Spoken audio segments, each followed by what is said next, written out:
Many professional painters suggest removing doors and placing them on sawhorses or blocks to make them easier to paint. Now you want to take out the hinge pins to remove the door.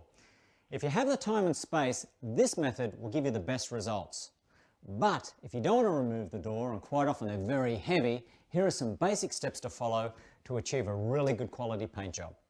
First, remove the door handle and hardware from the door and place them in a plastic bag or a container so they don't get lost. Now this way, you won't have to paint around the hardware when you paint the door, eliminating any swirling effect on the paint around them. Now if you can't remove the hardware from the door, this is easy. Just place some painter's tape over them so they don't get splattered with paint. Now this is important. You want to lightly sand and wash the door to remove any dirt or grease. Now you want to start by painting the closing edge of the door first. This will give you more time for the paint to dry and help prevent the door from sticking. Now after you've painted the edge of the door, begin painting the surface of the door from the top to bottom. And if you have solid panels in the door, paint those panels from the top to bottom as well.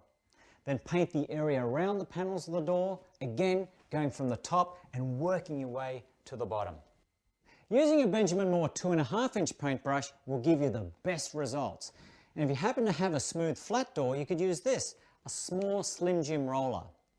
Now if you're going to be using latex paint, you're going to have to work fairly quickly to prevent brushing back into the areas that have begun to set. This will leave unsightly brush marks. You want to make sure the paint on the door is completely dry before you put the door dome and hardware back on the door. Now if you'd like to use a paint on the door that would be easy to clean, we recommend using a sheen that is higher in gloss than what's on the walls, possibly the same as the trim and the door frames. Now the high gloss will showcase your doors, however, this is a personal choice.